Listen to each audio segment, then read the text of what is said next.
They mocked her for standing alone, but one voice flipped their laughter into silence. Tara Quinn, 33, a single mom to her spirited 7-year-old daughter, Zoe, built her strength from scraps of hardship. She juggled a day job at a bustling bookstore and late-night graphic design gigs to keep their small world spinning. Her life was a testament to resilience, pieced together against a backdrop of judgment. The night everything shifted was at her cousin's engagement bash, a lavish spectacle where Tara felt like a shadow in a room of stars. The invitation arrived on sleek, silver-edged cardstock, a subtle flex from her cousin, Vanessa Reed, who was set to marry Ethan Cole. Tara hadn't spoken to Vanessa since a family picnic where Vanessa's quip about Tara's messy little existence landed like a quiet dagger. Tara's mother, Diane, called twice, urging her to go. "Show up, Tara. Be civil. Don't make waves."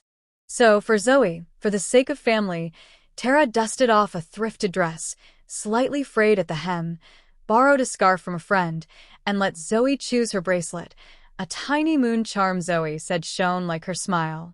The venue was a glittering rooftop lounge, fairy lights twinkling, tables draped in velvet and cocktails shimmering like liquid jewels. Tara felt the weight of sidelong glances the moment she arrived. Vanessa, draped in a sequined dress, glided through the crowd, her charm effortless, her acknowledgement of Tara non-existent. Seated near the edge with her mother and Aunt Sylvia, Tara endured Sylvia's chatter about her parakeet's new cage while Vanessa's presence dominated the room. When Vanessa finally spoke to her, it was a razor-thin jab. "Just you and Zoe again?" she said, smirking. "The kids' nook is over there." Tara's calm, "just us," masked the burn of dismissal. As kids, Tara and Vanessa had been thick as thieves, trading secrets in treehouses. But time carved a chasm. Vanessa, with her master's degree and globe-trotting lifestyle, became the family's darling. Tara, pregnant at 21, raising Zoe solo, was their whispered warning. The family script was clear. Vanessa was the star, Tara, the misstep.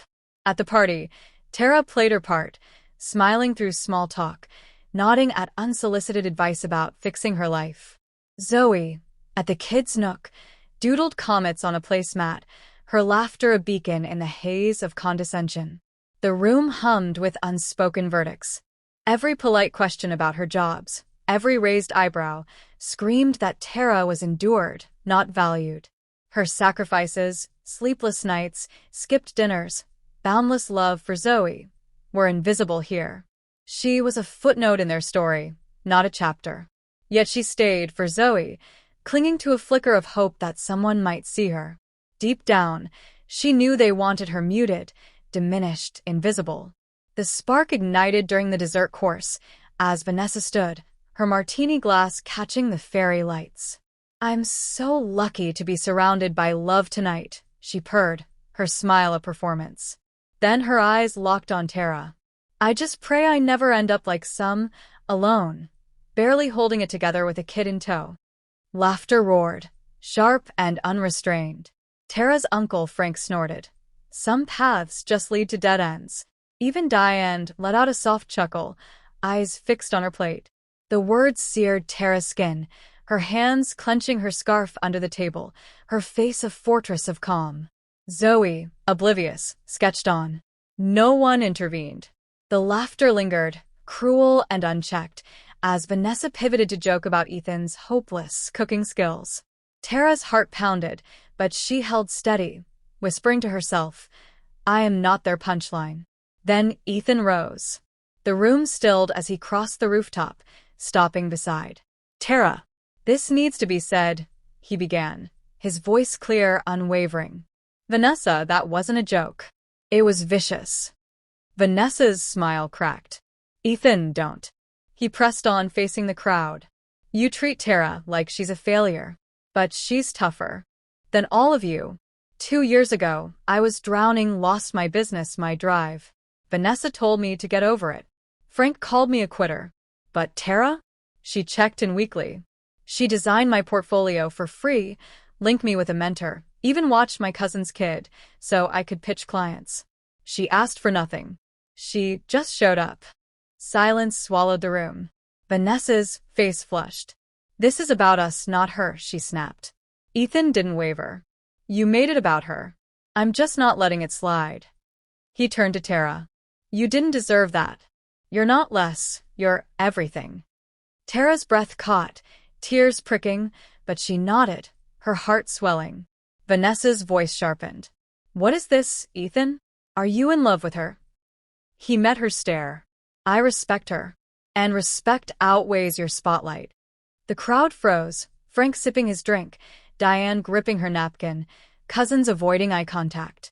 No one rallied for Vanessa. For once, Tara was seen. Not as a warning, but as a force. Tara stood, her voice soft but resolute. Zoe, time to go. Zoe grabbed her comet sketch, her hand warm in Tara's. As they passed Ethan, he offered a subtle nod, no spectacle, just truth. Outside, the city air felt electric. Tara wasn't broken. She was whole. She'd always been enough. She just needed to claim it. Strength isn't always loud. It's showing up, standing firm, loving fiercely against the odds. Tara didn't need their validation. She had Zoe's comets, her own fire, and one voice that dared to speak. Sometimes, the boldest move is refusing to fade. Share if this hits home. Comment if you've chosen truth over silence. Like and subscribe for stories of unyielding courage.